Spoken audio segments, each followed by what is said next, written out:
जलसा क्यों किया जाता है? मैं ये बात सिर्फ आपके जलसे में नहीं कह रहा हूं, आप इस हफ्ते की मेरी सारी तकरीरें ऑनलाइन सुन लीजिए। मैंने तमाम लोगों को ये बताने की कोशिश की कि हमारे जलसे कराने का मकसद क्या है। मेरी बात समझ आ रही है? अगर आप 1,00,000 2,00,000 रुपए जलसे में खर्च कर दें और पूरी रात जाग लें और वापस चले जाएं सुभान अल्लाह माशाअल्लाह कह के नारा लगा लें, और आपको ये ना मालूम हो कि जलसे का मकसद क्या है, तो इसका मतलब हुआ कि आपकी ये 6 महीने की सारी मेहनत जाया हो गई। बहुत अच्छा कलाम पढ़ रहे थे और बहुत दिल दहला देने वाला कलाम कब्र की जो है और आखिरत की तैयारी के हवाले से। मैंने देखा हमारे कुछ लोग बहुत मुस्कुरा के मस्ती और मजाक के अंदाज में सुन रहे हैं, उन्हें यह भी नहीं मालूम कि बात कब्र में जाने की चल रही है। ये हंसने वाली नहीं, रोने वाली बात है। तो हम कम से कम ये तो समझें कि जलसा क्यों कराया जाता है। आप सारे लोग काम करने वाले हैं, अब आपके पास ना तो मस्जिद में इमाम साहब के पास जाके बैठ के दीन की जरूरी बातें सीखने का टाइम, ना ही मदरसे में जाने का टाइम। तो ये हमारे बुजुर्गों ने जलसे का इंतजाम किया कि महीने 2 महीने में किसी भी इलाके में किसी आलिम को बुलाकर एक महफिल की जाए जिसमें संजीदगी के साथ दीन की जरूरी चंद बातें कौम के सामने पेश की जाएं। जो मदरसे में नहीं जा सकते दीन सीखने के लिए, वो जलसे में आकर दीन की चंद बातें सीख कर चले जाएं। इस मकसद के लिए जलसा शुरू किया गया। लेकिन ये जो इतना जमाना गुजर गया, आपने भी बहुत सारे प्रोग्राम देखे होंगे, मैं भी बहुत जमाने से प्रोग्राम करता हूं, लेकिन हमें अफसोस हमेशा इसी बात का रहता है कि कल कयामत के मैदान में अगर खुदा ने ये पूछ लिया कि तुम्हारी जिम्मेदारी लोगों तक दीन का पैगाम पहुंचाने की थी, क्या तुमने वो पैगाम पहुंचा दिया? तो ख्याल ये आता है कि हम जवाब क्या देंगे। और कल आपसे कयामत के दिन अल्लाह ने यह पूछा कि तुम्हारी जिम्मेदारी दीन सीखने की थी, तुमने दीन कितना सीखा? क्या जवाब होगा आपके पास? इसलिए जलसे बामकसद कराएं। जलसे में मैं ये नहीं कह रहा हूं आप सुभान अल्लाह न कहें, माशाअल्लाह न कहें, आप नजराना न दें। आपका ये आज का प्रोग्राम तो अब तक का बहुत कामयाब प्रोग्राम है, लेकिन कोशिश करें कि इन जलसों में उलमा के जो बयानात हैं उनमें से कुछ बातें संजीदगी के साथ समझकर अपने दिल पर नक्श करके ले जाइए, ताकि अल्लाह आपकी दुनिया भी कामयाब कर दे, आखिरत भी कामयाब कर दे। ये मिजाज तो कम से कम होना चाहिए। मैं आपको प्रैक्टिकल बात बताऊं, हर जलसे में आमतौर पर तकरीर करने वाले 2 लोग होते हैं।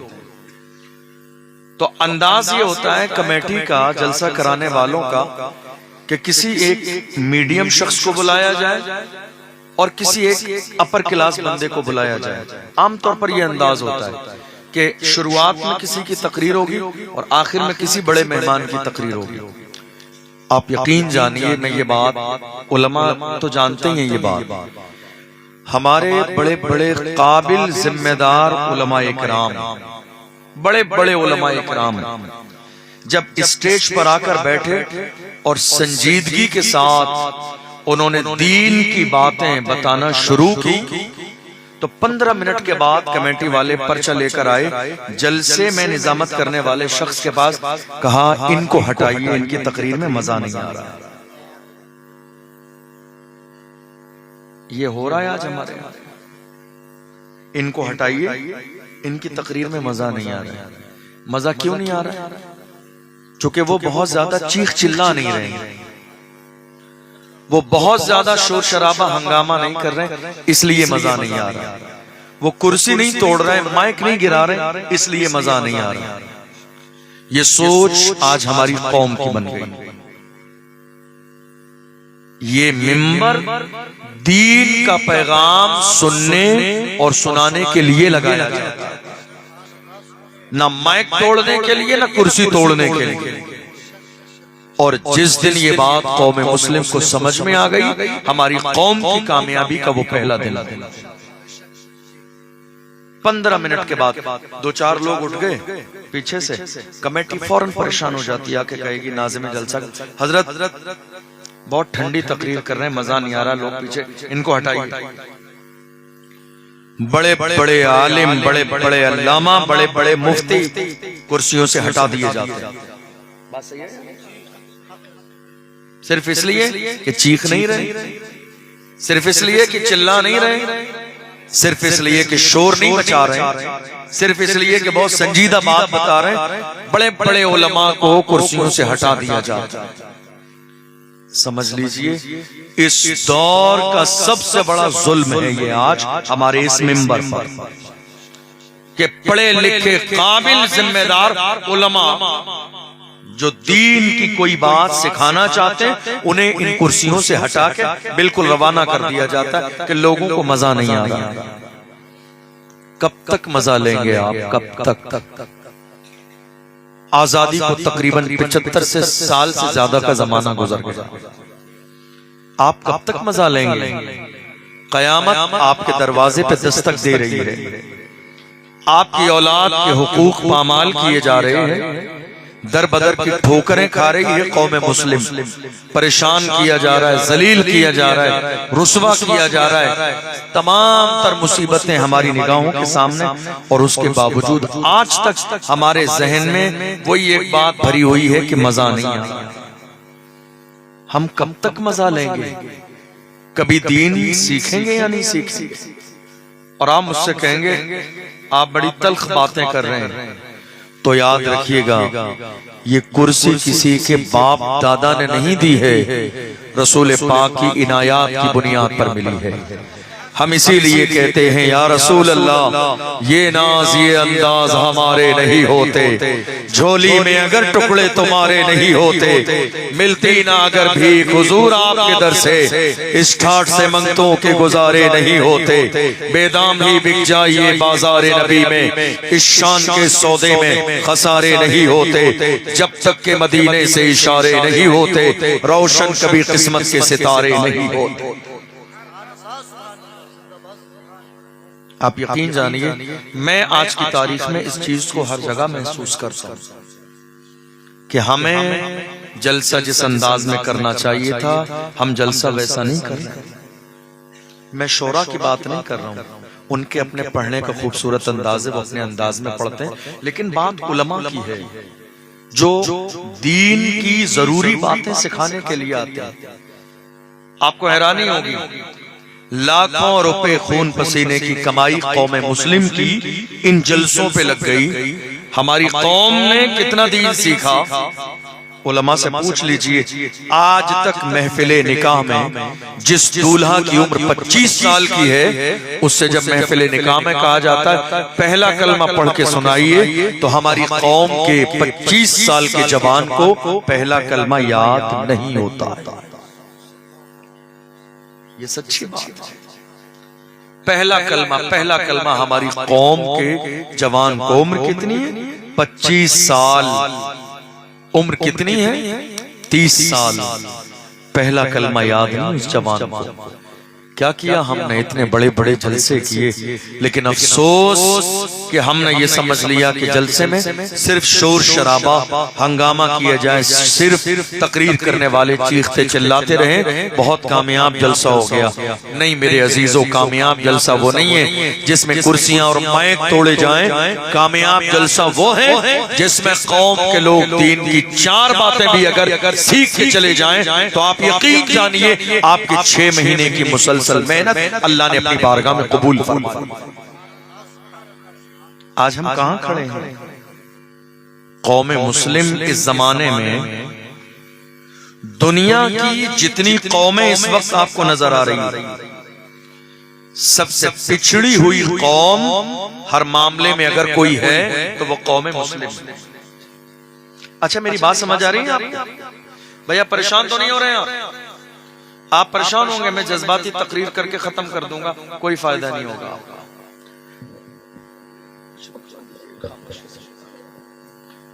इसलिए कोशिश कीजिए कि अपने सीने में धड़कता हुआ दिल पैदा कीजिए और ये महसूस करने की कोशिश कीजिए कि बहैसियत मुस्लिम आपकी जिम्मेदारी इन जलसों में क्या है।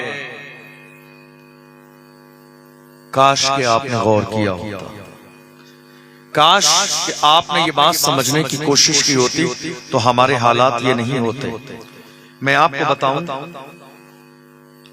तकरीबन 3-4 सालों के जमाने में हमारी कई लाख बेटियां मुर्तद हो गई। मुर्तद कहते हैं जिसने इस्लाम छोड़ दिया।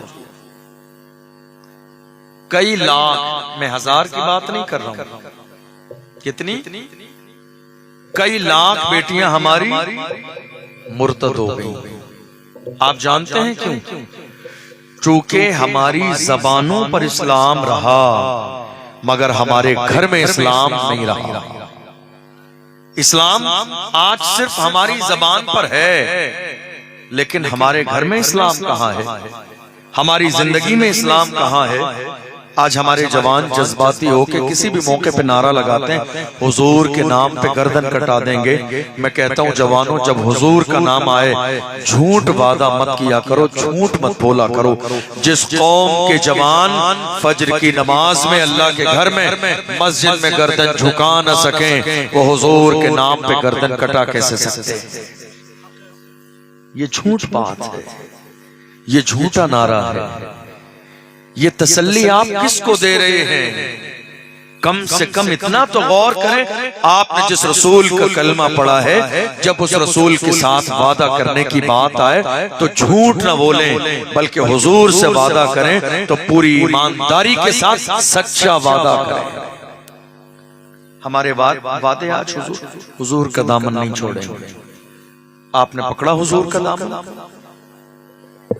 आप जानते हैं ये नारा हमारे यहाँ एक जमाने से लग रहा, हुजूर का दामन नहीं छोड़ेंगे। आप सब लगाते हैं नहीं लगाते? ये नारा लगाते हैं?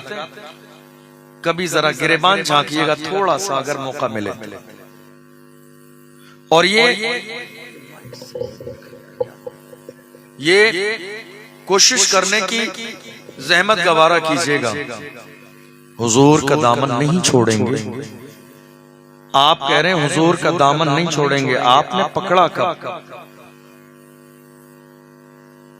जिस घर में जुमे के अलावा मर्द एक वक्त की नमाज ना पढ़े, वो कहते हैं हुजूर का दामन नहीं छोड़ेंगे। और हमारे जवान जुमे में भी नमाज कितनी पढ़ते हैं मालूम है आपको? सिर्फ 2 रकात। जुमे की नमाज सिर्फ 2 रकात नहीं है। भाग किसके लिए रहे हैं? मस्जिद से निकल किसके लिए रहे हैं? ये तेजी किसके लिए है? ये दौड़ भाग किसके लिए है? जिस शैतान ने आपको बरगला कर अल्लाह के घर से दूर कर दिया है, याद रखना कब्र के अंदर वही मुस्तफा काम आएंगे जिनकी बारगाह में नमाज जुमा के बाद सलातो सलाम की डालियां पेश की जाती। हफ्ते में एक दिन आए अल्लाह के घर में जुमा पढ़ने के लिए, मगर अफसोस जुमे की भी पूरी नमाज आज हमारी कौम के जवान पढ़ने के लिए राजी नहीं। सिर्फ 2 रकात। कितने बजे आते हैं मालूम है? मस्जिद के बाहर खड़े रहते हैं आज हमारे जवान और घड़ी में देखते रहते हैं कितने बज गए। 1:24-25 हो गए, खुतबे की अजान होने वाली है, तब जाके हमारे आधे जवान अल्लाह के घर में मस्जिद में दाखिल होते हैं। जल्दी क्यों नहीं आते मालूम है आपको? जाएंगे तो आधा घंटे मस्जिद के इमाम का बयान सुनना पड़ेगा। बयान में एक आलिम कुरान और हदीस की बात सुनाता है। जिस कौम के जवान अपने रसूल की बात न सुनना चाहते, जिस कौम के जवान रसूलुल्लाह की बात से एराज करें और अल्लाह के घर के दरवाजे पे मस्जिद में खड़े रहें और अंदर दाखिल होना न चाहें, वो कहते हैं हुजूर के नाम पे गर्दन कटा देंगे। ये बात झूठ तो हो सकती है, सच्चाई में इसका जर्रे के बराबर भी कोई हिस्सा नहीं। हमें बदलना पड़ेगा मौजूदा दौर, सोचना पड़ेगा आज हम कहां खड़े हुए हैं। अल्लाह के रसूल सल्लल्लाहु अलैहि वसल्लम ने हमें कहां खड़ा किया था। आप कह रहे हैं हुजूर का दामन नहीं छोड़ेंगे, ये मेरा दामन है, आपने मेरा दामन पकड़ लिया। आप ये कहिए अशरफ जिलानी का दामन नहीं छोड़ेंगे, आपने पकड़ लिया, बहुत अच्छी बात है। लेकिन एक छोटी सी बात पूछूं, चूंकि दामन मेरा पकड़ा है ना, तो जिसने मेरा दामन पकड़ा है, मैं जहां जहां होगा, जिसने दामन पकड़ा है वो भी वहां वहां होगा। मैं जलसे में हूं तो जिसने दामन पकड़ा है वो मेरे साथ जलसे में होगा। मैं मस्जिद में हूं तो वो मस्जिद में होगा। मैं वालदैन की खिदमत में हूं तो वो वालदैन की खिदमत में होगा। तो गौर करो इस जुमले पर। आप कह रहे हैं हुजूर का दामन नहीं छोड़ेंगे। अगर हुजूर का दामन पकड़ा होता तो अल्लाह के रसूल नमाज के वक्त में अल्लाह के घर मस्जिद से बाहर नहीं बल्कि मस्जिद के अंदर होते थे। इसका मतलब ये हुआ कि ये सिर्फ नारा है, नारा, ये सिर्फ दिखावा है, ये सिर्फ जुमले हैं, ये सिर्फ धोखा है। हमने मोहम्मद अरबी का दामन पकड़ा नहीं। जिन्होंने रसूलुल्लाह का दामन पकड़ लिया उनका हाल क्या था? वो कहते थे नबी का हुक्म हो तो कूद जाएं हम समंदर में, जहां को महव कर दें नारे अल्लाह अकबर से। जिन्होंने रसूलुल्लाह का दामन पकड़ा था उन्होंने समंदर में छलांग लगाई। फिक्र इस बात की नहीं थी कि मेरी जान जाएगी, उन्हें यकीन इस बात पे था कि बचाने वाली जात मेरे परवरदिगार और मदीने वाले मुस्तफा की है, जिनका दामन हमारे हाथों में है। आज हम कह रहे हैं हुजूर का दामन नहीं छोड़े। कभी हमने गौर किया हमारी जिंदगी में इस्लाम कहां है? आपको मालूम है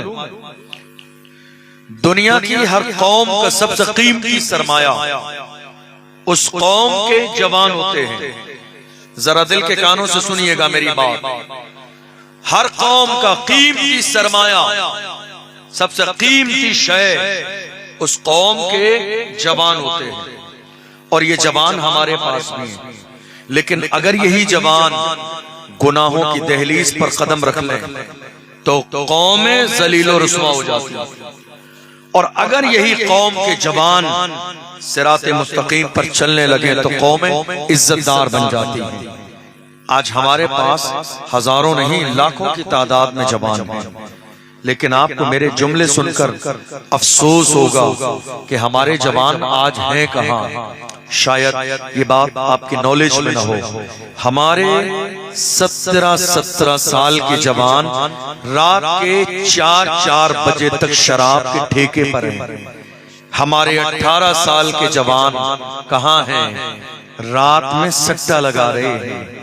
हमारे 19 साल और 20 साल के जवान कहां हैं? ज़िना की दहलीज पर कदम रख चुके हैं। हमारे जवान जिन्होंने हुजूर के नाम पर नारे लगाए, जिन्होंने हुजूर के नाम पे गर्दनें कटाई, जिन्होंने हुजूर के नाम पे अपनी औलाद को कुर्बान कर दिया, जिन्होंने हुजूर के नाम पे तन मन धन की कुर्बानी दी, जिन्होंने हुजूर के नाम पर तमाम रिश्तों को कुर्बान कर दिया, वो हमारे जवान आज कहां हैं? गुनाहों की दहलीज पर। कहां हैं? बुराइयों के रास्ते पर। मेरी बात समझ आ रही है आप? भैया थोड़ी देर सुन लीजिए तवज्जो से। आपकी मस्ती मजाक मुझे नजर आ रही है। हंसना, ये तफरीह, मस्ती मजाक इस महफिल में बैठकर मुझे नजर आ रहा है अच्छा नहीं लग रहा है। गलत बात है ना, कीजिए ऐसा। गौसे आजम के नाम पर महफिल मस्ती मजाक, वो भी हुजूर का फरमान सुनने के बाद शर्मिंदगी की बात है। हमारे जवान यहाँ नहीं थे। कहाँ थे हमारे जवान? आप जाके शहरों में मालूम कर लीजिए। जो जिम्मेदार हैं, जो कौम की क़यादत करने वाले हैं, उनसे पता कीजिए। रात में जब शराब के ठेके पर जाके पुलिस छापा मारती है और 20 जवान पकड़े जाते हैं, आपको जानकर ये अफसोस होगा कि 15 जवान हमारे होते हैं। ये तकरीर नहीं है, ये प्रैक्टिकल आज कौम मुस्लिम के हालात हैं। कौन सोचेगा इसके बारे में? कौन गौर करेगा इसके बारे में? कोई एहसास नहीं करेगा। याद रखिएगा, जिसे एहसास ना हो इसका मतलब यह है कि उसका दिल मुर्दा हो चुका है। जिसके सीने में एहसास ना हो इसका मतलब यह है कि उसका दिल अब जिंदा नहीं है। एहसास बाकी है तो ये इस बात की अलामत है कि दिल जिंदा है, और अगर एहसास नहीं है ये इस बात की निशानी है कि दिल मुर्दा हो चुके हैं। अब दिल पर काम करने की जरूरत है। हमारे जवान कभी ऐसे नहीं थे। हमारे जवानों को आज हालात देखने के बाद जर्रे के बराबर एहसास नहीं कि कौम कहाँ जा रही है। जिल्लत और रुसवाई आज हमारा मुकद्दर बन चुकी है। हम गुनाहों की दहलीज पर कदम रख चुके हैं। हमारे जवान किसी भी दौर में ऐसे नहीं थे। डॉक्टर इकबाल से पूछो हमारे जवान कैसे थे, तो डॉक्टर इकबाल ने पूरी दुनिया घूमने के बाद जवानों की तारीख बताई और कहा हमारे जवान कैसे थे। फरमाया जवान ऐसे थे, टल न सकते थे अगर जंग में अड़ जाते थे। पांव शेरों के भी मैदान से उखड़ जाते थे। तुझसे सरकश हुआ कोई तो बिगड़ जाते थे। तीर क्या चीज है हम तोप से लड़ जाते थे। शान आंखों में न जचती थी जहांदारों की, कलमा पढ़ते थे हम छाओं में तलवारों की। हम जो जीते थे जो जंगों की मुसीबत के लिए, और मरते थे तेरे नाम की अजमत के लिए। दश्त तो दश्त है, दरिया भी न छोड़े हमने, बहरे जुल्मात में दौड़ा दिए घोड़े। ये किसी और के जवान नहीं, हमारे जवान थे जिनके कारनामे ये थे।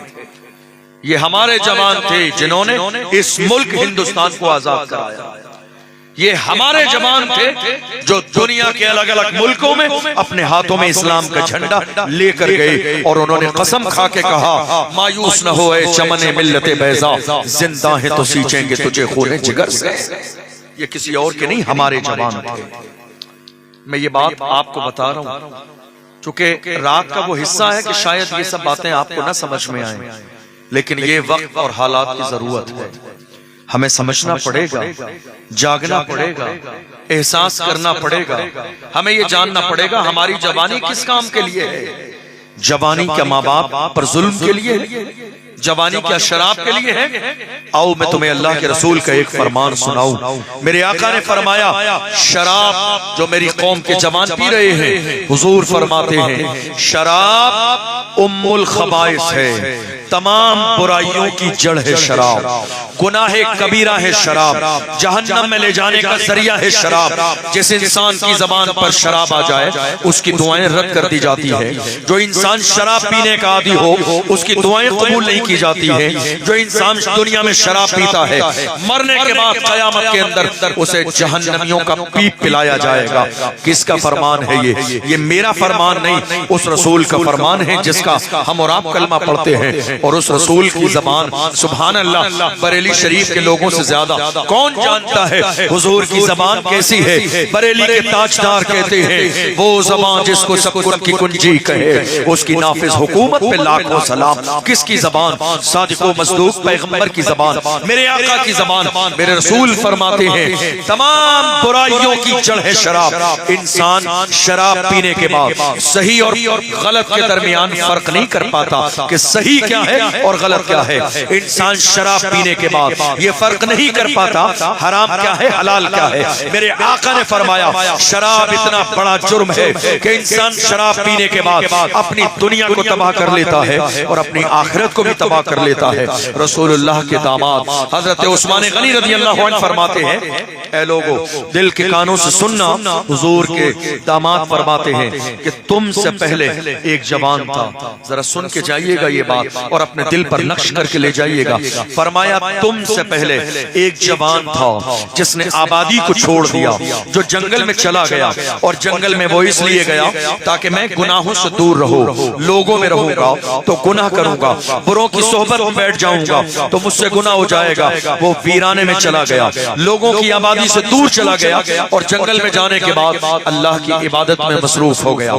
जवानी है, शराब और शबाब का दौर है। दुनिया जिस जमाने में जिसके कदम बहक जाते हैं, मगर अल्लाह अकबर इस शराब और शबाब का हाल ये है। हम कलमा पढ़ने वाले हैं, हर जमाने में शराब और शबाब मोहम्मद अरबी के गुलामों के सामने पेश की गई है, मगर हमने हर जमाने में शराब और शबाब को ठोकर मार के कहा अपना सब कुछ गुंबद खजरा कल भी था और आज भी है। मेरे नबी से मेरा रिश्ता कल भी था और आज भी है। बतला दो गुस्ताखे नबी को गैरत मोमिन जिंदा है, उन पे मर मिटने का जज्बा कल भी था और आज भी। ये किसी और का अंदाज नहीं, मोहम्मद अरबी के गुलामों का अंदाज है।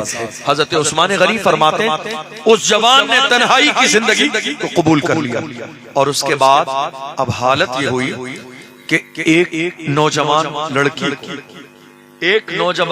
लड़की को उससे मोहब्बत हुई और उसने उसके लिए जाल तैयार किया, जाल बुना उस पारसा नौजवान को हलाकत में डालने के लिए एक पूरा जाल तैयार किया गया और उस औरत ने, उस लड़की ने किसी को भेजकर बहाने से उस पारसा इंसान को अपने घर में बुलाया। जब वो नेक जवान उस घर में आ गया तो उसने दरवाजा अंदर से बंद कर लिया और कहा, जवान अगर तू यहाँ से बच के निकलना चाहता है तो देख मेरी 3 शर्तें हैं, अगर इन 3 शर्तों को मान लेगा तो तुझे यहाँ से निकलने दिया जाएगा और अगर इन 3 शर्तों में से तू किसी एक को न मानेगा तो तेरी इज्जत भी खराब हो जाएगी और तेरे लिए मुश्किलात का सामना होगा।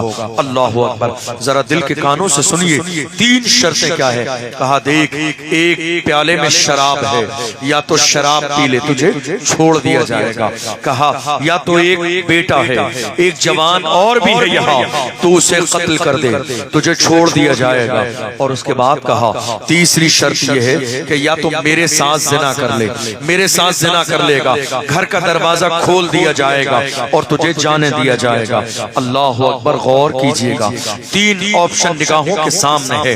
एक तरफ शराब का प्याला है, एक तरफ मारने के लिए एक शख्स मौजूद है और एक तरफ वो औरत है खड़ी है, जिना की दावत दे रही है। अल्लाह अकबर। एक नेक इंसान, पारसा इंसान कितना परेशान है, वो सोच रहा है यहाँ से निकलूं तो कैसे निकलूं। एक इज्जतदार इंसान को सबसे ज्यादा अजीज अगर कोई चीज होती है तो उसे अपनी इज्जत होती है। वो डर रहा है कि कहीं शोर न मचा दे, वो डर रहा है कि कहीं शोर शराबा हंगामा ना कर दे कि मेरी इज्जत पे हाथ डाल दिया, घर के बाहर से लोग अंदर आ जाएंगे, जमाना जिसे पारसा समझता है उसकी इज्जत की धज्जियां उड़ जाएंगी। अल्लाह अकबर। गौर व फिक्र करने लगा, आखिर क्या करूं। सोच रहा है, शराब पीता हूं तो ये हराम है, गुनाह कबीरा है, जहन्नम में जाने का जरिया है। नहीं, शराब तो नहीं पी सकता। फिर दूसरे ऑप्शन पर कत्ल करूं का, नहीं ये भी गुनाह कबीरा है, मैं किसी को नाहक कत्ल कैसे कर सकता हूं। फिर दिल में ख्याल आता है, क्या जिना किया जा सकता है। नहीं जिना कैसे कर सकता हूं। अल्लाह अकबर। कशमकश चल रही है, सोच रहा है, 3 ऑप्शन सामने है, करूं क्या करूं, जान कैसे बचाऊं, इज्जत कैसे बचाऊं। रसूलुल्लाह के फरमान को याद रखेंगे तो ये बात समझ में आएगी। मेरे रसूल ने फरमाया, शराब उम्मुल खबाइस है, तमाम बुराइयों की जड़ है शराब। जो इंसान शराब पी लेता है, शराब पीने से पहले वो जिन गुनाहों को बुरा समझता है, मगर शराब पीने के बाद इंसान वो गुनाह बड़े शौक से करता है, बड़े चाव से करता है, क्योंकि शराब ही वो बुराई है जो सही और गलत के दरमियान फर्क खत्म कर देती है। उसने अपने दिल को मुतमईन कर लिया और सोचा, मैं शराब का एक प्याला, जिना करने से छोटा काम मुझे लगता है शराब है, कत्ल करने से छोटा काम लगता है शराब है, शराब का प्याला उठा के पी लेता हूँ, जाने को मिलेगा बाद में तौबा कर लूंगा। जरा दिल के कानों से सुन के जाइएगा। उसने शराब का प्याला उठाया, प्याला उठाने के बाद में अपने होठों से लगाई शराब और शराब पीता गया। शराब पीने के बाद जब नशा उसके ऊपर गालिब आया तो गौर कीजिए, शराब पीने से पहले काफी देर से बेचैन था, परेशान था, मैं जिना कैसे कर सकता हूँ, कत्ल कैसे कर सकता हूँ। लेकिन अल्लाह अकबर, अब हाल ये है, जिना भी कर रहा है, उस औरत के साथ बदकारी भी कर रहा है और उस बच्चे को कत्ल भी कर रहा है। शराब पीने के बाद, शराब पीने के बाद जिना भी किया, शराब पीने के बाद कत्ल भी किया, इसलिए कि शराब ने अक्ल पर ताला डाल दिया। सही और गलत के दरमियान फर्क बाकी न रहा।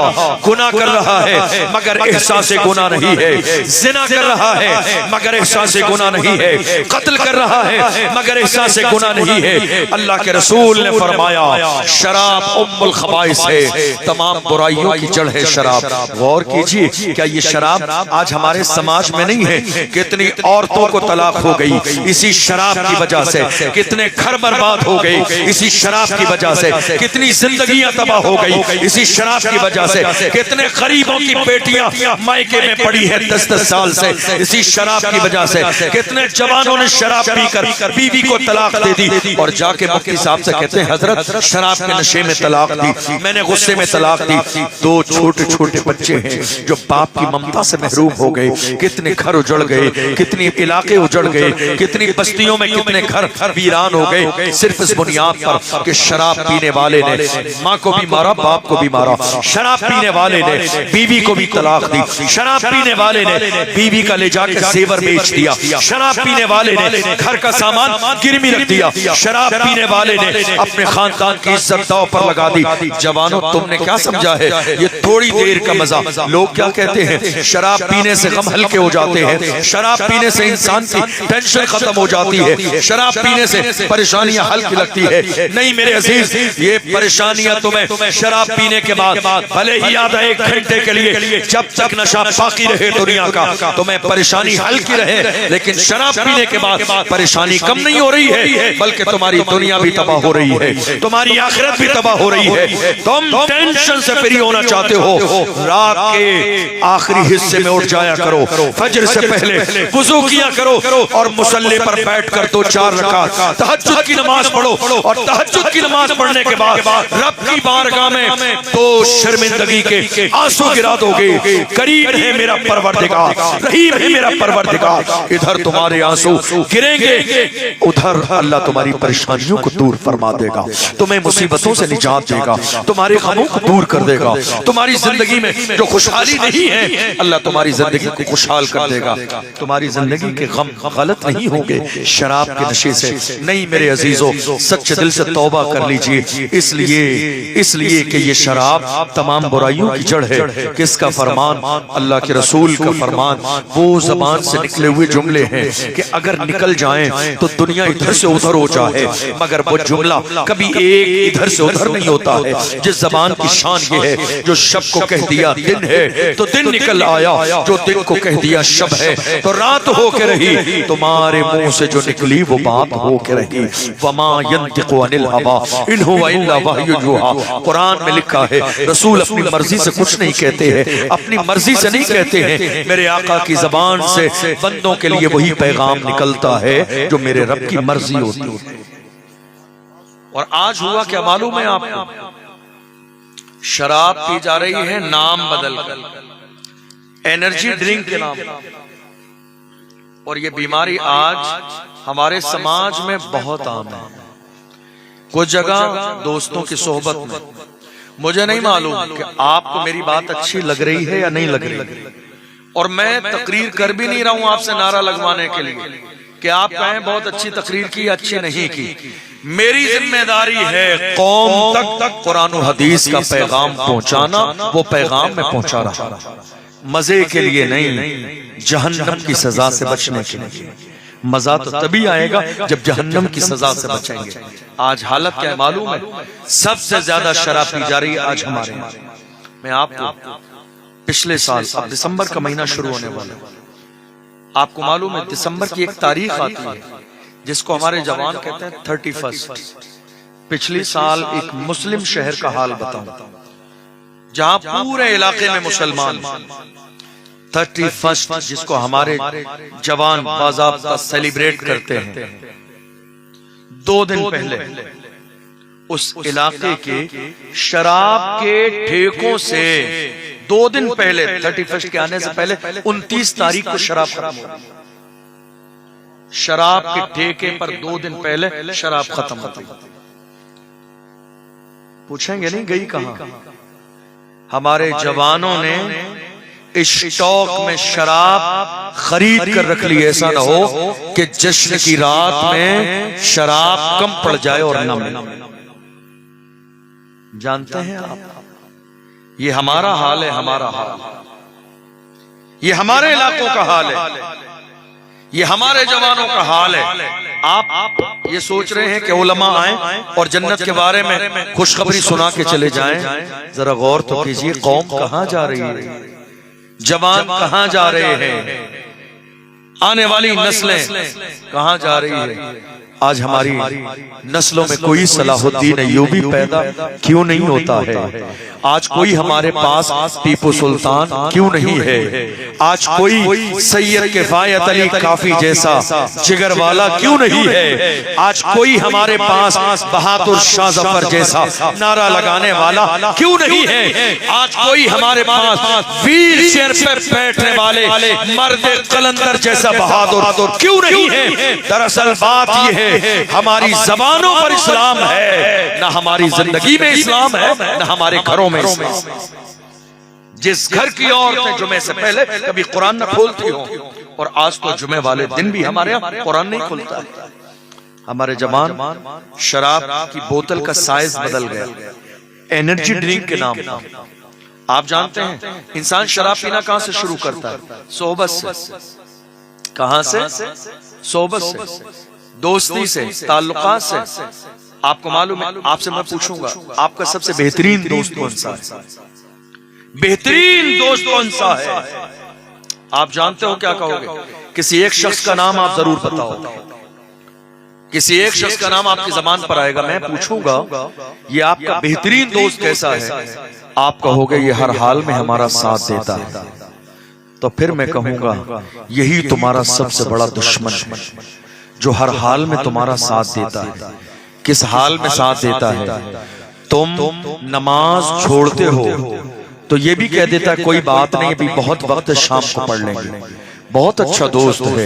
जुमा छोड़ के जाना चाहते हैं, हमारे साथ रहता है। महफिल छोड़ के जाना चाहते हैं, हमारे साथ रहता है। जलसा छोड़ के जाना चाहते हैं, हमारे साथ रहता है। हम गुनाह की दहलीज में जाते हैं, हमारे साथ रहता है। कितने लोग खुलकर जबान से बता देते हैं हमारे हर गुनाह में, हर अच्छाई में हमारा ये दोस्त साथ है, इसलिए जिगरी दोस्त है। नहीं मेरे अजीज, रसूलुल्लाह के दामाद हसनैन करीमैन के वालिद गिरामी फरमाते हैं दोस्त वो नहीं जो गुनाहों के कामों में तुम्हारी मदद करे, दोस्त वो है कि तुम गुनाह के रास्ते पर चलो तो वो तुम्हारी दोस्ती छोड़कर कहीं और चला जाए और तुम्हें इस बात का एहसास दिलाए। दोस्ती ये नहीं है कि इंसान गुनाह के कामों में हामी हाँ मिलाता रहे। मौला कायनात फरमाते हैं दोस्त वो है जो तुम्हें हर गलत काम पर टोकता रहे, हर बुराई के काम से रोकता रहे, हर बुरे रास्ते से रोकता रहे और तुम्हें ये एहसास दिलाता रहे तुम्हें इस रास्ते पर नहीं जाना है, इसलिए कि ये रास्ता जन्नत का नहीं जहन्नम का रास्ता। हमने ये सोचा हमारी दोस्ती वाले वो लोग जो हमारे साथ हैं, गुनाहों में शरीक है, बहुत अच्छा दोस्त है। नहीं, ये सोहबत है, बुरी सोहबत है, जिस बुरी सोहबत की वजह से आज ये शराबों के जाम हमारे हाथ में है। और इस रात में 31 की रात जब आती है ना, आपको हैरानी होगी ये जानकर। आप जानते हैं हमारे जवान रात में गाड़ियां लेकर रोडों पे निकल जाते हैं। आपको मालूम है पिछले साल की बात है, कई शहरों में उसी रात में हमारे जवानों के ऊपर से रात ट्रक उतर के चले गए। उनकी लाश रोड से इतनी जो है बिल्कुल कीमे की तरह हो गई, उठाने के काबिल भी नहीं बची, उठाने के काबिल भी नहीं थी। आए लोग कहा हजरत गुस्ल कैसे दें, कफन कैसे पहनाएं, क्या करें क्या ना करें। अल्लाह अकबर। मैं अपने जवानों से हमेशा ये कहता हूँ तुम्हारी जवानी याशियों के लिए नहीं है, ये जवानी गुनाहों के लिए नहीं है, ये जवानी बुराई के रास्ते के लिए नहीं है। तुम तन्हा अपने लिए एक शख्स हो, लेकिन बूढ़े माँ बाप की तरफ गौर करके कहो तुम किसी के लिए मुस्तकिल एक दुनिया हो। तुम तन्हा एक शख्स अपनी तरफ निस्बत करते हो, बूढ़े बाप के लिए एक दुनिया हो, बूढ़ी माँ के लिए एक दुनिया हो, किसी गरीब की बेटी को निकाह करके घर में लाए हो उसके लिए एक दुनिया हो। 18 साल की जवान बहन जो शादी की तमन्नाएं लिए दिल में बैठी है उसके लिए एक दुनिया हो। तुम तन्हा शख्स नहीं हो, इसलिए जवानी तुम्हारी न रोडों पे अय्याशी के लिए है, न शराब के जाम के लिए है, न गुनाह की तहलीज के लिए है। आओ अहद करो हम जिएंगे मोहम्मद अरबी के गुलाम बनकर, और जब दुनिया से जाएंगे तो हमारा अंदाज ये होगा लहद में इश्क रुके शाह का दाग लेके चले, अंधेरी रात सुनी थी चराग लेके चले, तेरे गुलामों का नक्शे कदम है राहे खुदा, वो क्या बहक सके जो ये सुराग लेके चले। आज हालात हमारी निगाहों के सामने हैं, जवानों की जवानियां जितनी तेजी के साथ तबाह बर्बाद हो रही है आपको अंदाजा नहीं। आपको मालूम है, आखिरी बातें करके अपनी बात मुकम्मल करूं, सर्दी का वक्त भी है, आप भी परेशान हैं। एक कॉमन प्रॉब्लम जितने लोग यहां बैठे हैं सबके यहां मौजूद है, और वो प्रॉब्लम क्या है? कारोबार नहीं चलता है, परेशानी, बिजनेस नहीं चलता है, घर में बहुत कुछ आता है, बरकत नहीं होती है।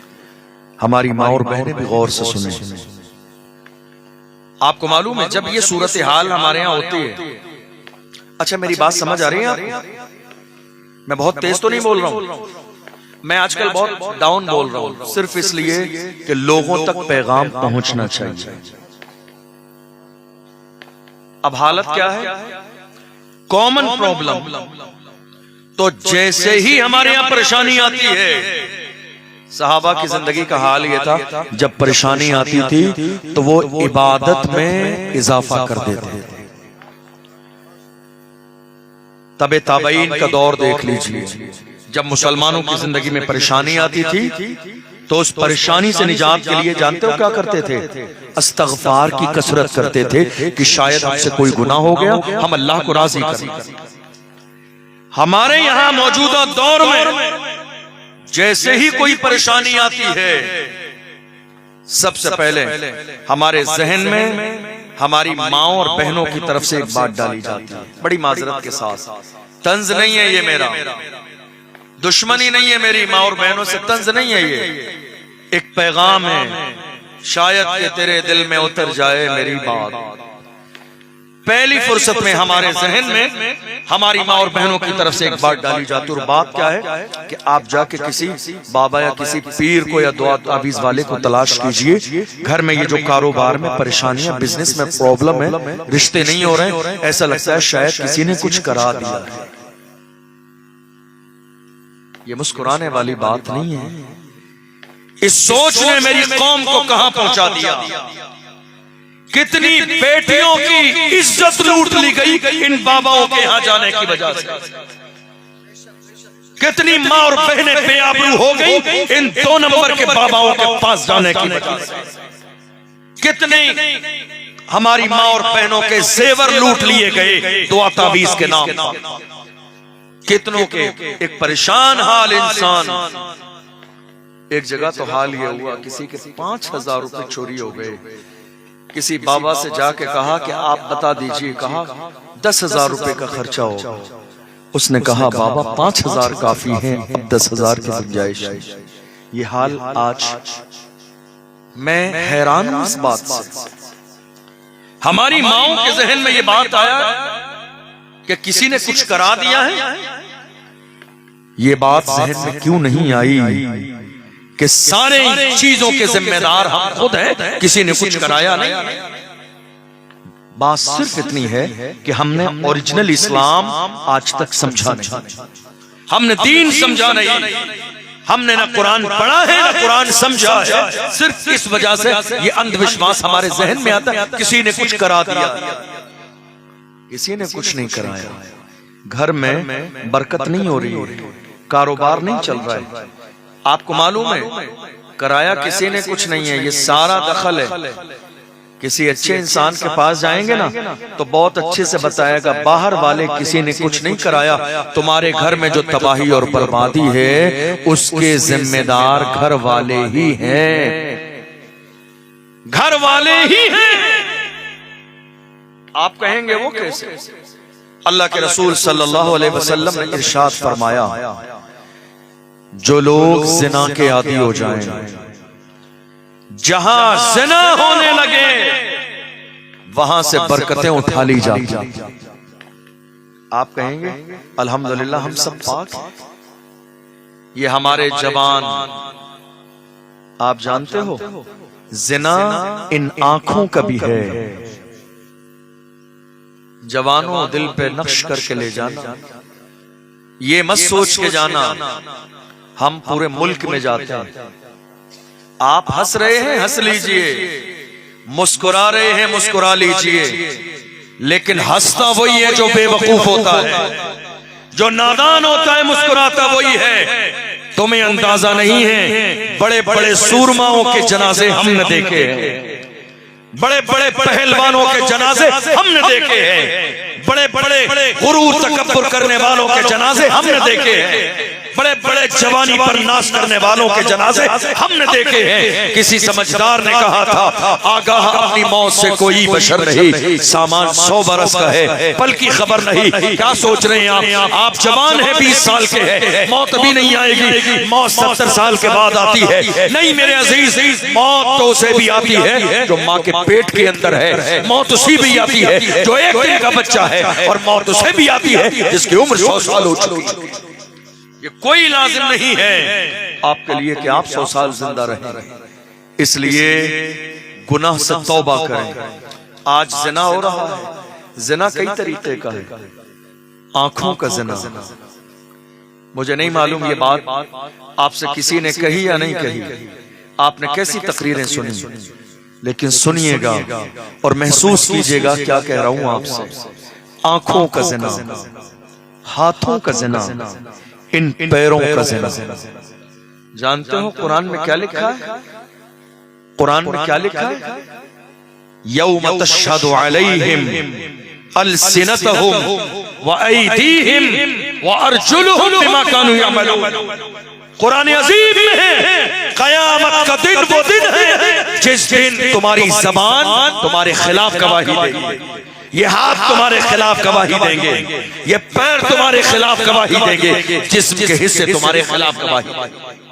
कभी गौर किया है? दिन के उजाले में और रात के अंधेरे में गुनाह कर रहे हैं और इस बात का एहसास नहीं है कि अल्लाह ने 2 फरिश्ते तुम्हारे साथ मुकर्रर कर दिए हैं जो लिख रहे हैं एक एक लफ्ज़। अल्लाह का कुरान कहता है, वल्लाहु यअलमु मा तुसर्रून व मा तुअलिनून। जो तुम छुपाते हो मेरा रब वो भी जानता है, और जो जाहिर करते हो मेरा रब वो भी जानता है। ये जिना आज थोड़े से जमाने पहले 1 GB इंटरनेट 1 महीने के लिए काफी होता था जो हमें दिया जाता था। दुनिया ने देखा इस कौम के जवान बहुत तेजी के साथ तबाह बर्बाद नहीं हो रहे। आज हालत यह है, वहां 1 महीने चंद सालों पहले 1 महीने के लिए इंटरनेट का 1 GB डेटा हमारे लिए काफी था।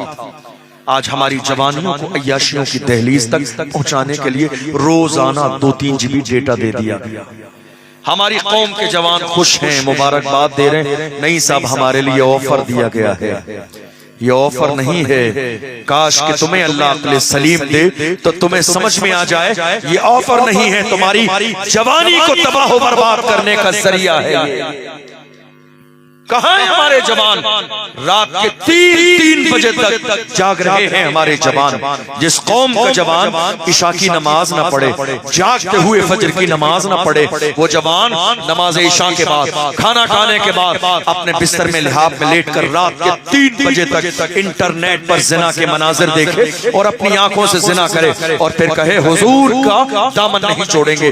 अरे लानत है ऐसी जिंदगी पर कि एक तरफ हुजूर की मोहब्बत का नारा भी हो और दूसरी तरफ जिना के मनाजिर निगाहों के सामने हो। जिस कौम का जवान अपने हाथों से जिना करता हो और वो कहे हुजूर का दामन नहीं छोड़ेंगे, अरे जिस हाथ में हुजूर का दामन हो वो हाथ कभी जिना की तरफ नहीं जाते हैं। याद रखना इस बात को। तुम्हारे हाथ अगर जिना की तरफ जा रहे हैं, गुनाह की तरफ जा रहे हैं, इसका मतलब ये है कि सही माना में तुमने मोहम्मद अरबी का दामन पकड़ा ही नहीं है। दामन पकड़ लेते न तुम्हारी निगाहें खता करती, न तुम्हारे हाथ खता करते, न तुम्हारे कदम बहकते। मैं अपनी तरफ से नहीं कह रहा हूँ, बरेली शरीफ के मुजद्दिद दीन व मिल्लत इमाम अहमद रजा फरमाते हैं, पहले नजर बहकती है, पहले फिर दिल बहकता है, और जब दिल बहकता है तो फिर इंसान के जिस्म के आज़ा गुनाह करने लग जाते हैं। तुम नजर पे कंट्रोल करो, न तुम्हारी नजर जिना के मनाजिर देखेगी, न तुम्हारा दिल बहकेगा, न तुम्हारे हाथ तुम्हारे कंट्रोल से बाहर होंगे, और न तुम जिना की दहलीज पे कदम रखोगे।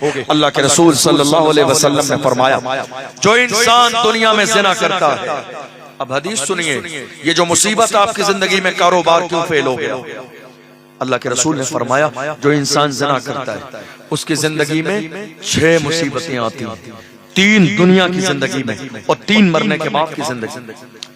पहली मुसीबत, जो इंसान दुनिया में जिना का आदी हो, पहली मुसीबत अल्लाह के रसूल ने फरमाया उसका चेहरा मस्ख कर दिया जाता है। उसका चेहरा बिगाड़ दिया जाता है, उसके चेहरे से नूर खत्म कर दिया जाता है, उसके चेहरे पर रौनक बाकी नहीं रहती है। आप देख नहीं रहे, कई बार तो आप आपस में कहते हैं एक दूसरे से, क्या बात है चेहरा बहुत खराब हो रहा है, चेहरे पे रौनक खत्म हो गई, चेहरे पे वो नूर नजर नहीं आ रहा पहले की तरह। बात यही है, मेरे आका ने फरमाया दुनिया में जो इंसान ज़िना करता है, हमारे जवान क्या सोचते हैं, शादी का मौका आएगा, कोई फंक्शन होगा, वलीमा और अकीका होगा, हम जाके बरेली शरीफ के बड़े सैलून में चले जाएंगे, 2000 का पैकेज ले लेंगे, चेहरे पे फेशियल करा लेंगे, चेहरा चमक जाएगा। अरे गाफिल इंसान, जिस चेहरे से नूर ले जाने वाली जात मेरे रब की है, दुनिया का कोई फेशियल ना उसके चेहरे को रोशन कर सकता है, ना उसके चेहरे को चमका सकता। दुनिया का कोई फेशियल चेहरा नहीं चमका सकता। जिस चेहरे से परवरदिगारे आलम नूर छीन ले, उसके चेहरे को बिगाड़ दिया जाए, उसके चेहरे से नूर खत्म कर दिया जाए। और करो कहाँ हो आप, किसी दिन आईने में जाके चेहरा देखना, तुम्हारा चेहरा आईने में देख के तुम्हें बता देगा तुम कहाँ थे और आज कहाँ के खड़े हो गए हो। क्या तुम्हारे चेहरे पर यही लानत बरस रही थी, या तुम्हारे चेहरे पर अल्लाह की तरफ से नूर था, जिस नूर को तुमने गुनाहों की वजह से जायल कर दिया। मेरे आका फरमाते हैं ज़िना करने वाले इंसान की जिंदगी में दूसरी मुसीबत यह है कि उसके रिज़्क से बरकत उठा ली जाती है। क्या होता है, एक एक लुक़मे के लिए परेशान हो जाते हैं ज़िना करने वाले, एक एक लुक़मे के लिए, एक एक लुक़मे के लिए तरस जाते हैं ज़िना करने वाले, एक एक लुक़मे के लिए परेशान हो जाते हैं ज़िना करने वाले। याद रखना मेरे अजीज, आप ये कह रहे हैं ना किसी ने कुछ करा दिया है, किसी ने कुछ करा दिया है, गौर करना किसी और के कराने से पहले जरा अपने नामे अमाल के बारे में, अपने दिन के उजाले और रात के अंधेरे के बारे में गौर करना।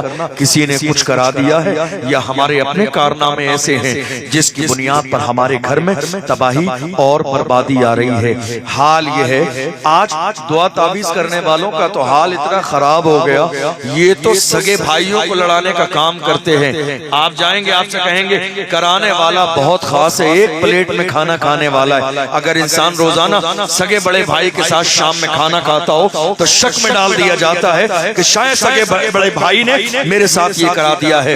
नहीं मेरे अजीज, इस अंधविश्वास से बाहर आइए। आप मोहम्मद अरबी के गुलाम हैं, हुजूर के गुलाम हैं। हम गुनाह खुद कर रहे हैं और गुनाह की जब सजा मिल रही है तो हम इशारा किसी और की तरफ कर रहे हैं। नहीं मेरे अजीजों, गुनाह से सच्चे दिल से तौबा कीजिए, मेरे आका फरमाते हैं। और तीसरी मुसीबत ये है कि ज़िना करने वाले की उम्र कम कर दी जाती है, मौत जल्दी आती है, मौत। आज हालात देख नहीं रहे हो, अचानक खबर आई, हम क्या कहते हैं, अरे शाम को ही तो फोन आया था, सुबह में इंतकाल की खबर आ गई।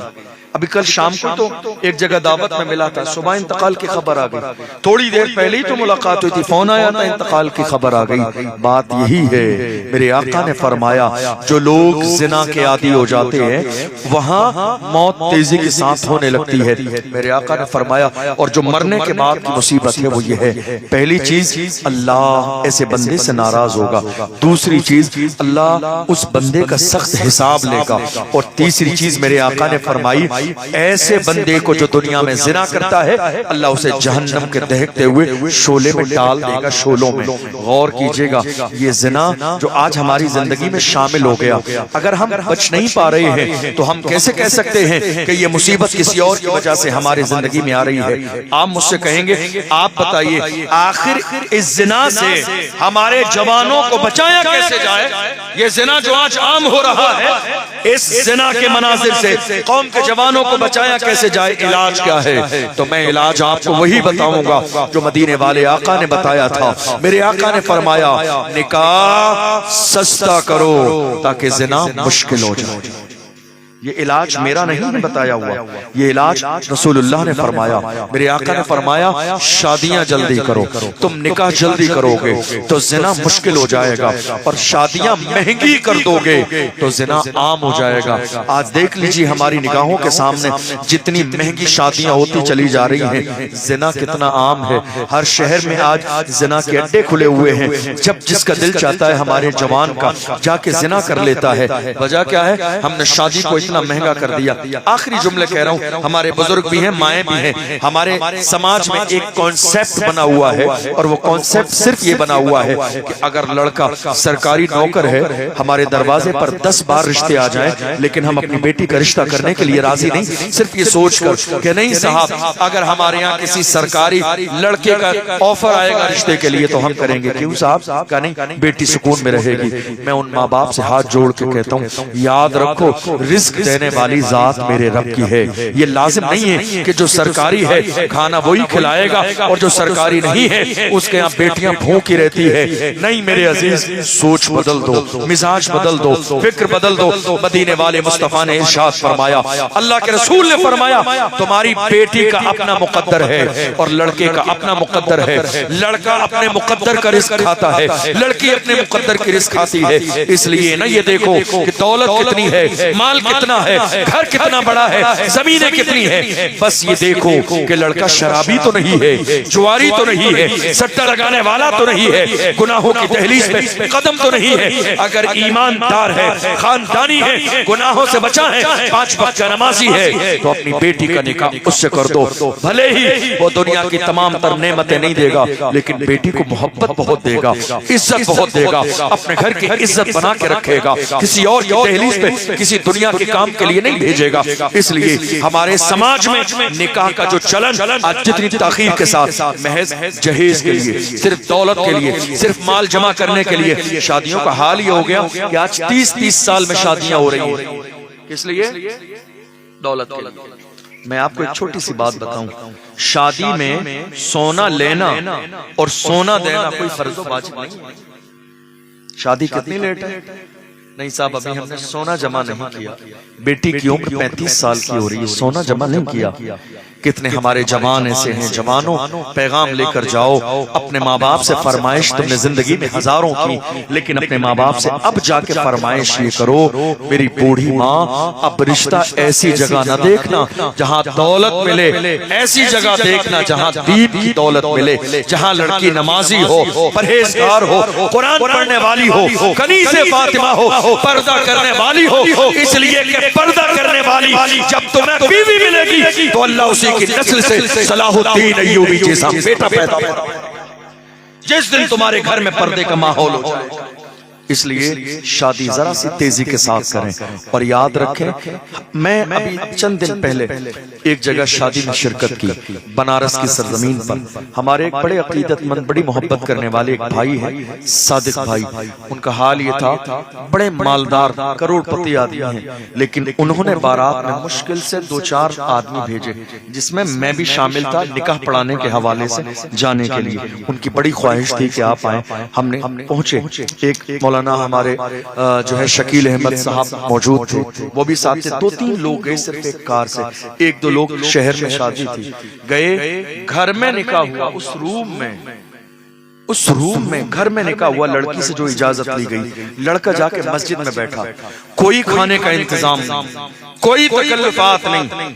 जब चलने लगे तो लड़की के वालिद ने जबरदस्ती रोका हम लोगों को कि 2-4 मिनट के लिए रुक जाइए। रुक गए तो चंद चीजें नाश्ते में, चंद लुक़्मे नाश्ते के नाम पर खाकर, कोई खाना नहीं, कोई तकल्लुफात नहीं। मैंने कहा अल्लाह का शुक्र है कि हमारी कौम में आज ऐसे जवान भी मौजूद है जिन्होंने दुनिया की दौलत को नहीं, मोहम्मद अरबी के फरमान पर अमल करते हुए नेक लड़की का इंतखाब किया। काश कि आज हमारे समाज में यही आम हो जाए। ये हम कर क्या रहे हैं? गरीबों का दिल तोड़ रहे हैं। मीना बाजार की तरह हमारे यहाँ जहेज का सामान सजा दिया जाता है, पूरे मोहल्ले को बुला के कहा जाता है, नहीं साहब सामान दिया जा रहा है, जरा आके देख लीजिएगा।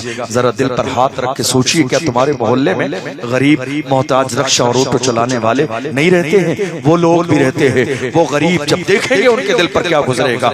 इसलिए आप अपनी बेटी को कुछ देना चाहते हैं, बंद करके शादी के बाद तोहफे के नाम पर जितना देना है दे दीजिए, लेकिन असल बात यह है कि अपनी बेटियों को विरासत में हिस्सा जरूर दीजिए।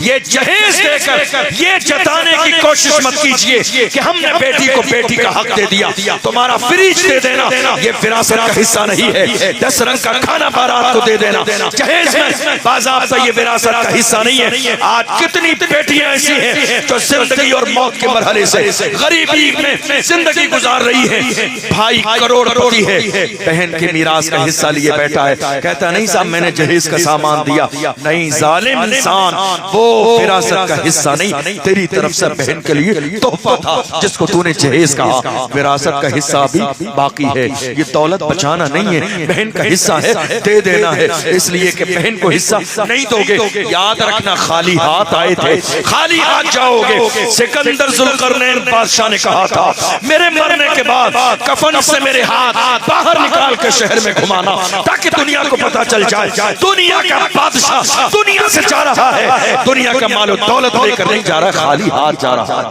तुमने ये दौलत जो बहनों के हिस्से विरासत के नाम पर दबाए हुए हैं और चंद सामान जहेज के नाम पर देकर रुखसत करके जिम्मेदारी अदा कर ली। नहीं मेरे अजीज, जिम्मेदारी जहेज की नहीं, जिम्मेदारी विरासत में हिस्सा देने की है। बहनों को विरासत में हिस्सा दो, और जब अपनी बेटियों को रुखसत करो तो ये समझा के रुखसत करो मेरी बेटी आज के बाद अब जाके उस घर को असल घर समझना।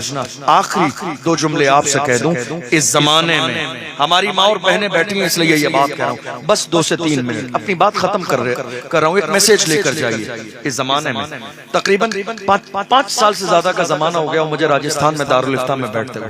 दारुल इफ्ता में सबसे ज्यादा मसाइल आते हैं तलाक, सबसे ज्यादा तलाक के।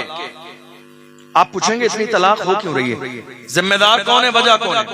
अब क्या होता है जब किसी की तलाक की नौबत होती है तो अब होता यह है कि हम लोग कोशिश करते हैं कि दोनों फैमिलियों से मुलाकात हो और कोशिश करें कि बात बन जाए, घर टूटे नहीं, तब जानने की कोशिश करते हैं दोनों तरफ हालात कैसे हैं। मैं अपनी जिंदगी में इस नतीजे पर पहुंचा, बड़ी माजरत के साथ, बुरा लगे तो माफ कीजिएगा, मौजूदा दौर में 95% जो हमारे समाज में तलाकें हो रही हैं उसकी जिम्मेदार इन लड़कियों की माएं। 95% जो तलाकें हो रही हैं, आप कहेंगे वो कैसे? आपने माओ को गुनहगार ठहरा दिया, गुनहगार नहीं, दरअसल बात यह है हमारे दौर की माओ का जहन आज ये बना हुआ है कि हमारे बेटी के ससुराल में भी बेटी पर हुकूमत वैसी ही चले जैसी हुकूमत शादी से पहले हमारी बेटी पर हमारे घर में चलती। हालांकि ये बात जहन में क्यों नहीं आ रही है आपके? अल्लाह का कुरान कहता है अर्रिजालु क़व्वामूना अलन निसा। अब हाकिम शौहर है, हुकूमत उसकी चलेगी, ऑर्डर उसका चलेगा, फरमान उसका चलेगा, इजाजत उसकी लेगी, उसकी इजाजत से आएगी, उसकी ही इजाजत से जाएगी। अगर माएं अपने रवैये को बेहतर कर लें और उसके शौहर की खुशी में खुश रहे तो ये घर जन्नत के गहवारे बन जाए। लेकिन आज जितनी ज्यादती हो रही है, घर तबाह बर्बाद होते चले जा रहे हैं। हमने देखा कितनी माओं ने अपनी बेटियों को घर पर रोक लिया। आप जानते हैं क्यों रोका?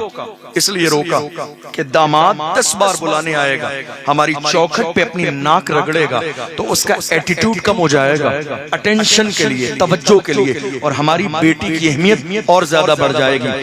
दामाद 10 बार बुलाने आया इज्जत के साथ, लेकिन बेटी को रुखसत नहीं किया, दामाद को डाउन करने के लिए, कदमों में लाने के लिए। अब वो दामाद है तो उसकी भी अपनी इज्जत और इज्जत नफ्स है, उसने भी 10 बार के बाद घर जाके कसम खा ली, अब जब तक जिंदा रहूंगा इनकी दहलीज पे कदम नहीं रखूंगा। अब जब 2-4 महीने बुलाने नहीं आया तो इन सासू माँ को तलाश है किसी बाबा की कोई तावीज वाला मिल जाए, ऐसा तावीज करे दामाद के लिए जो दामाद हमारे दरवाजे पे बेटी को बुलाने आ जाए। अफसोस ये समाज हमारा है, ये हाल आज हमारे घर का है। मैं अपनी माँ और बहनों से हाथ जोड़ के कहता हूँ, तुमने अपनी बेटी को रुखसत कर दिया है, खुदारा तुम्हारी उम्र 60 साल की है। हमने ऐसे लोग भी देखे हैं, बूढ़े माँ बाप ने 50 साल 60 साल की उम्र में जवान बेटी का घर 1 महीने के बाद बिगाड़ने के लिए घर पर रोक लिया, दामाद को धक्के दे के बेइज्जत करके निकाल दिया। मगर थोड़े से जमाने के बाद जब बूढ़े माँ बाप का जनाजा निकल गया, ठोकरों पे आ गई ये बेटी, न मायके में भाई और भाभी रखने के लिए तैयार है, शौहर से रिश्ता पहले खराब कर लिया।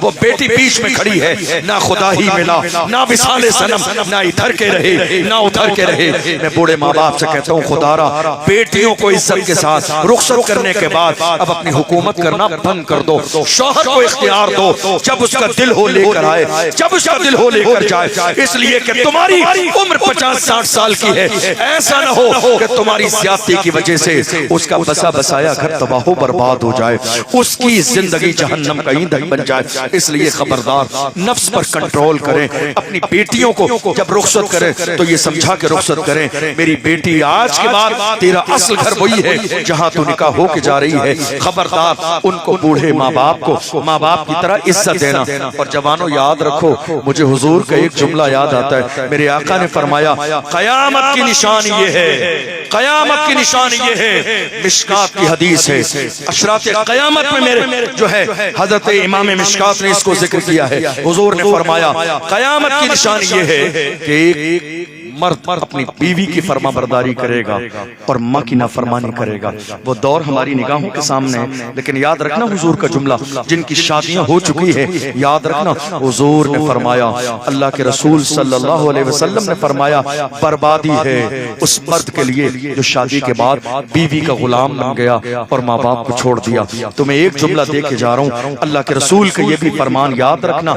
शबे बरात के मौके पर मेरे नबी फरमाते हैं, गुनाह करने वाले लोग इस मुबारक रात में कबीले बनु कल्ब की भेड़ की बकरियों के बालों के बराबर जहन्नमियों को जन्नती बनाया जाता है, मगर इस रात में भी माँ बाप से नाफरमानी करने वाला बंदा बख्शा नहीं जाता है, शराब पीने वाला बख्शा नहीं जाता है, जिना करने वाला बख्शा नहीं जाता है, शराब पीने वाला बख्शा नहीं जाता है। उस रात में, जिस रात में कबीले बनु कल्ब की भेड़ की बकरियों के बालों के बराबर जहन्नमी जन्नती बनते हैं, उस रात में भी माँ बाप से ताल्लुक तोड़ देने वाला, उन्हें गाली देने वाला, उन्हें सताने वाला, उनसे रिश्ता तोड़ने वाला, उनका दिल दुखाने वाला इस मुबारक रात में भी बख्शा नहीं जाता है। इसलिए पैगाम लेकर जाइए, जब तक जिएंगे मोहम्मद अरबी के गुलाम बन के जिएंगे और दुनिया से जाएंगे तो हुजूर का इश्क अपने दिल में लेकर जाएंगे, नमाज पढ़ेंगे, बुराइयों से बचेंगे, शराब जिना से जुए और सट्टे से बचेंगे, वालिदैन के नाफरमान नहीं फरमाबरदार बन के रहेंगे और शादी इंशाअल्लाह अपने समाज में करेंगे तो इज्जत के मुताबिक करेंगे,